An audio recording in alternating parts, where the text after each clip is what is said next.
they seem like suffering. Oh, I have to do so much discipline, so much difficult things.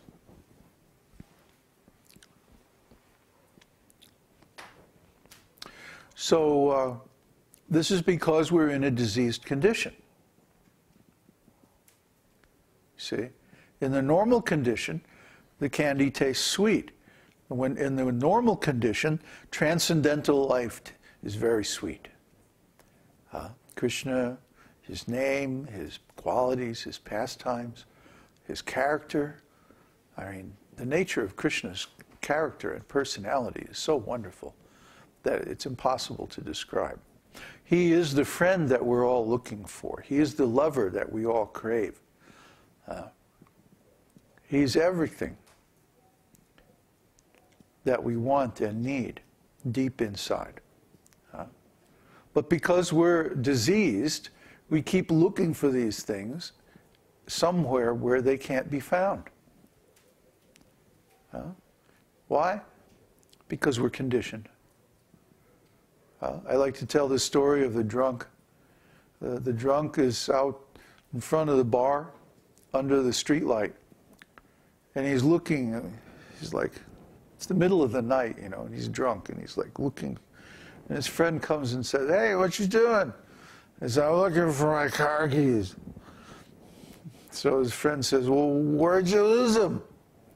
And he goes, "I lost them in the parking lot." So his friend says, "Well, why are you looking out here?" He says, "Because this is where the light is." Huh? Duh. Huh? This describes everybody in the material world. Huh? They lost their relationship with Krishna. So they're looking for it, but they're looking for it in the wrong place. They're looking for it in the material world. Why? Because that's where our senses are. That's where our mind is. That's where our body is. And so we think, if I look hard enough, somehow I'll find it. But we're drunk. We're in illusion. We're in ignorance. We're looking in the wrong place. That's not where we lost it, so that's not where we're going to find it. See? The drunk is looking under the light because that's the only place he can see. But if he wasn't drunk, he would say, "Oh, I'll go get a flashlight and I'll look in the parking lot where I lost them." See, that would be intelligent. But because he's lost his intelligence, he's looking in the wrong place. So the same goes with us.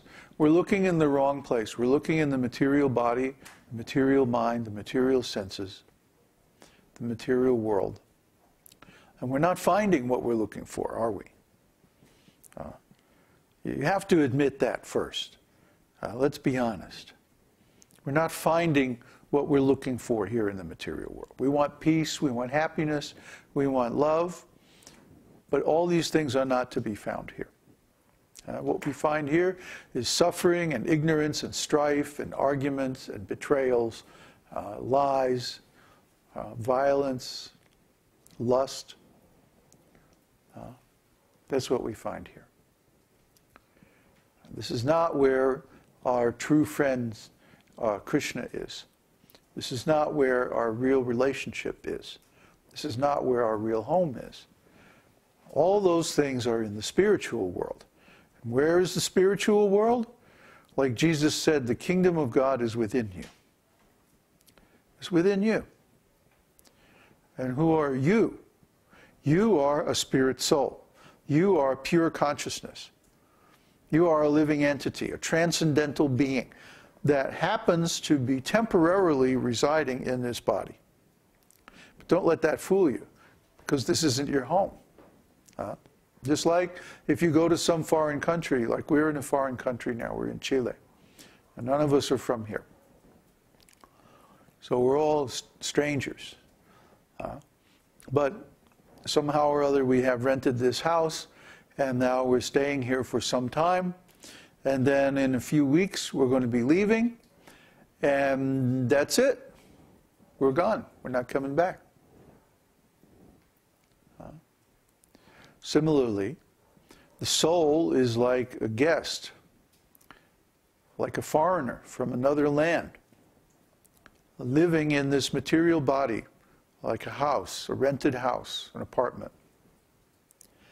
And when the lease is up, his time is up, then he goes away to another place, and he doesn't come back. That's the situation of the soul in the material body. Just like the situation of a tenant in a rented house or apartment. And when he's done with that place, he gives it up, and he goes and travels somewhere else and takes another place.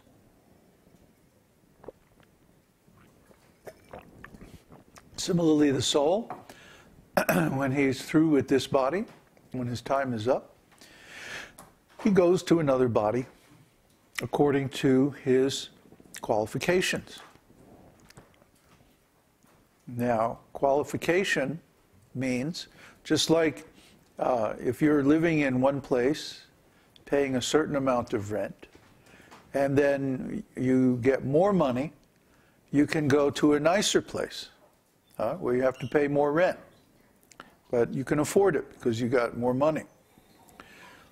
Or if you lose your job, well, a lot of people are losing their jobs these days, you have to get out of that place you're in and go to a cheaper place. Maybe you wind up, down by the river, camped out in a tent.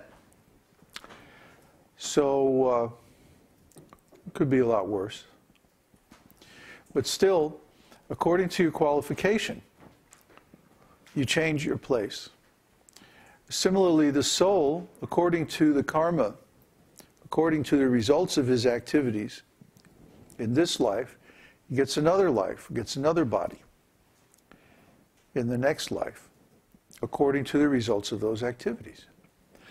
So if I do good in this life, then I advance and I get a better place in the next life. If I do bad things in this life, then in the next life I get a worse situation. What's good and bad? Well, it depends on how I give experiences to others. If I give experiences of pain to others, then I have to go through those same experiences in the future. And if I give pleasure to others, then I get enjoyment in the future. Usually it's a mix of both.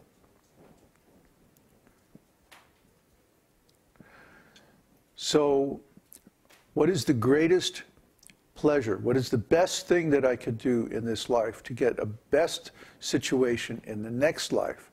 It's devotional service to Krishna. Just like when you have a tree, you could go with a watering can and you could water each and every leaf, each branch. Or you can just water the root of the tree and then you automatically water the whole tree. So we can try to serve or do something nice for each and every living entity. And that's a beginning. But it's much more efficient and much more effective to serve the root, the origin of all living entities, and that's Krishna. Krishna means the Supreme Personality of Godhead, the source of all. Krishna, the word Krishna means the source of all pleasure, the reservoir of all pleasure, the origin of all enjoyable things. So when we chant Krishna, we are invoking the complete whole, the original source, the root of all existence, the supreme controller, the source of all energies, the creator, the knower, the doer. Our original and only real eternal friend. Now that's Krishna. So then, when we try to help others also know Krishna, we do the best welfare work, the best relief work, The best karma, at that point it's actually beyond karma, is transcendental knowledge. To give transcendental knowledge to others is the best welfare activity because this knowledge is the cure for all suffering. It's the solution to all problems. It's the best knowledge because it leads to the cessation of material suffering, the cessation of material ignorance, the cessation of material existence. We're all going to die anyway. So we might as well leave the body in such a way that in the next body, we're in the spiritual world, in the transcendental world. That's where Krishna is.